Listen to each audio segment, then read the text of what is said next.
Assalamualaikum warahmatullahi wabarakatuh. Selamat pagi anak-anak. Selamat berjumpa kembali dengan Ibu Sarjana SPD, Guru SD 013 Babulu, Kabupaten Penajam Pasir Utara. Anak-anak, sebelum mulai pembelajaran kita pada pagi hari ini, marilah kita berdoa menurut agama dan kepercayaannya masing-masing. Anak-anakku, pada pagi ini kita akan melanjutkan materi kita yang kemarin, yaitu tema 3, tokoh dan penemuan, dan subtema 2, penemuan dan manfaatnya pada pembelajaran 2. Oke anak-anak, kegiatan pembelajaran kita pada pagi hari ini ada 2 tujuannya ya.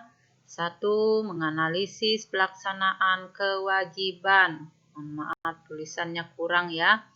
Kewajiban, hak dan tanggung jawab sebagai warga negara beserta dampaknya dalam kehidupan sehari-hari.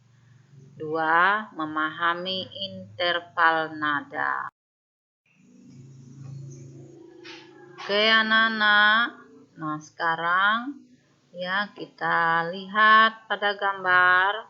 Tahukah kamu siapa penemu jam? Apa manfaat temuannya untuk kehidupan sehari-hari? Nah sekarang ayo kita membaca. Penemuan jam mekanik. Pada tahun 1430, masyarakat Eropa mengenal jam yang menggunakan pegas. Pada tahun 1656 terjadi perkembangan yang pesat dengan ditemukannya jam lonceng. Pada jam ini sudah terdapat jarum penunjuk menit. Pada tahun 1920 ditemukan jam saku dan kemudian ditemukan jam tangan. Anak-anak ya sambil membaca, sambil kita perhatikan ya apa sih hak dan kewajiban kita dengan ditemukannya jam. Anak-anak bisa sambil buka bukunya tema 3 Pembelajaran 2 halaman 70. Manusia terus melakukan inovasi untuk memiliki penunjuk waktu yang semakin tepat dan dapat digunakan sesuai kebutuhan pribadi. Sekarang teknologi jam sudah jauh berkembang. Selain jam mekanik, ada pula jam elektronik. Contohnya jam digital. Manusia kemudian dapat menggunakan berbagai pilihan teknologi penunjuk waktu sebagai pedoman waktu pribadi dalam melakukan kegiatannya dalam sehari-hari. Oke anak-anak, sekarang ya kita lihat ya, jam adalah pengukur waktu yang sangat erat dengan kehidupan manusia. Dengan adanya jam, kita dapat menentukan waktu untuk melakukan aktivitas. Dengan mengatur waktu yang baik, kita menjadi pribadi yang disiplin waktu. Nah, Siti juga berusaha untuk menjadi pribadi yang disiplin waktu. Sekarang, ayo kita simak ceritanya Siti. Jam membantu Siti tepat waktu. Siti selalu menggunakan jam untuk mengatur kegiatannya sehari-hari. Siti bangun pagi pukul 5.00. Setelah ibadah dan mandi, Siti sarapan pagi. Siti berangkat sekolah pukul 6. Siti berangkat sekolah dengan berjalan kaki karena jarak rumahnya yang tidak terlalu jauh. Siti menempuh perjalanan 20 menit. Bel masuk sekolah pukul 6.45. Siti hampir tidak pernah terlambat untuk datang ke sekolah. Ia berusaha untuk disiplin datang tepat waktu ke sekolah. Anak-anak bisa buka buku temanya, tema 3 halaman 71 sampai 72. Oke. Siti pulang sekolah pukul 14.00. Ia langsung pulang ke rumah. Sesampainya di rumah, Siti istirahat. Pukul 16.00 Siti mandi. Setelah ibadah dan makan malam, Siti pun belajar. Ia belajar pukul 19 sampai pukul 20.30. Ia mengerjakan PR, belajar untuk materi esok hari, atau belajar untuk persiapan tes. Siti juga mengumpulkan tugas-tugasnya tepat waktu. Siti melakukan kegiatan sehari-harinya dengan teratur. Ia belajar menjadi pribadi yang disiplin terhadap waktu. Nah, sekarang datang ke sekolah dan mengumpulkan tugas adalah kewajiban seorang pelajar. Mengapa demikian? Ya, tentunya ada dampak bagi yang tidak melakukan kewajiban. Apa dampaknya? Anak-anak, ya, perhatikan di sana baik-baik ya. Anak-anak bisa melihat halaman 73. Ya, bisa ditulis seperti kolom yang ada di halaman 73 buku tema 3. Datang ke sekolah tepat waktu. Datang ke sekolah tepat waktu termasuk aturan sekolah. Jadi, datang ke sekolah sebelum bel masuk berbunyi adalah kewajiban pelajar. Jika tidak melakukannya, kegiatan belajar akan terganggu. Terlambat ke sekolah juga dapat mengganggu guru atau siswa lainnya.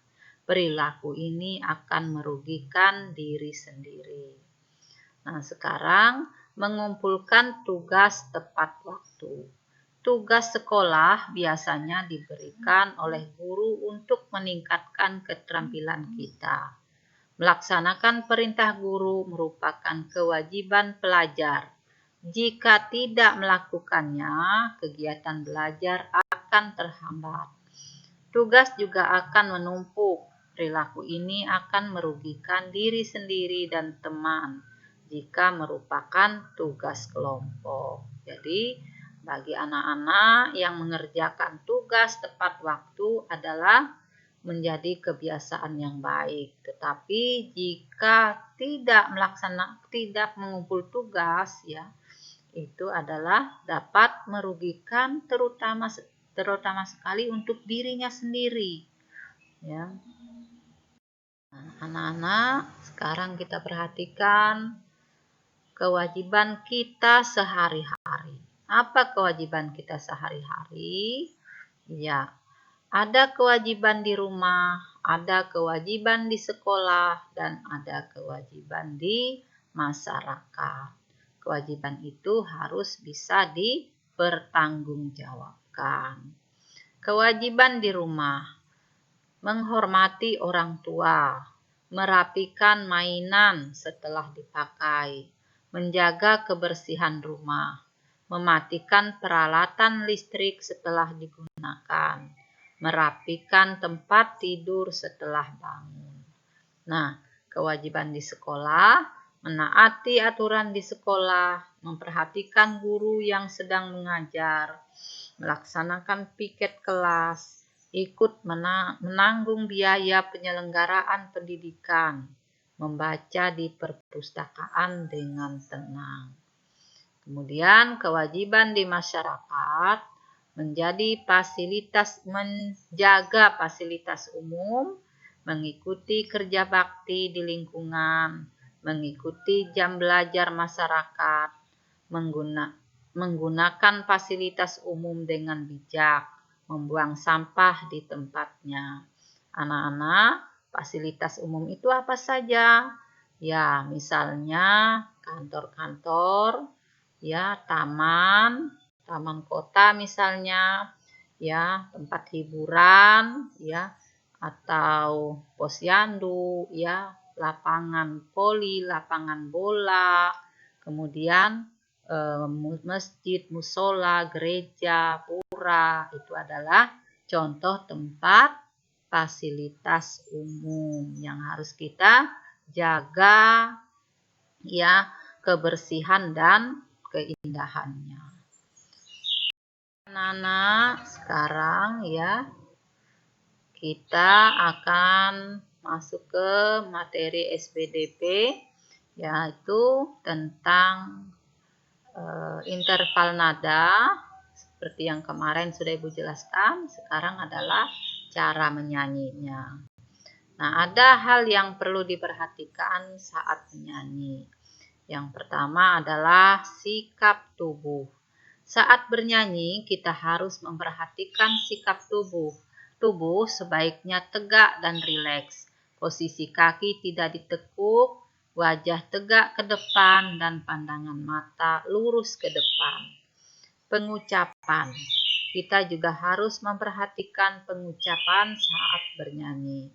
Kita nyanyikan setiap kata dalam syair lagu dengan jelas. Saat bernyanyi, mulut kita harus terbuka lebar agar suara terdengar jelas. Kemudian tempo. Saat bernyanyi, kita harus memperhatikan kecepatan suara. Kita bernyanyi sesuai tempo lagu. Kita tidak boleh menyanyikan lagu lebih cepat atau lebih lambat daripada tempo yang seharusnya. Kemudian pernapasan. Saat bernyanyi, kita harus memperhatikan pernapasan. Kita harus mengatur nafas kita dengan baik. Dengan demikian, suara yang kita keluarkan akan terdengar merdu. Ekspresi. Kita harus memperhatikan ekspresi saat bernyanyi agar sesuai dengan makna lagu. Ekspresi adalah ungkapan perasaan saat bernyanyi dengan gerak anggota tubuh atau raut wajah. Saat menyanyikan lagu gembira, wajah kita harus terlihat ceria. Sementara saat menyanyikan lagu sedih, wajah kita harus terlihat sendu. Nah, anak-anak, ya, kalian bisa menyanyikan lagu ini yang judulnya Mariam Tomong, berasal dari Tapanuli, yang diciptakan oleh Guru Nahum Situmora. Nah, di sini ya C sama dengan Do, ya. Anak-anak nanti ya bisa ngikutin dengan nada yang Ibu kirim lewat video pembelajaran. Demikian materi kita pada pagi hari ini. Semoga anak-anak tetap sehat dan tetap semangat belajar di rumah. Ya, dan jangan lupa ya selalu berdoa. Terima kasih. Ibu akhiri. Assalamualaikum warahmatullahi wabarakatuh dan selamat pagi.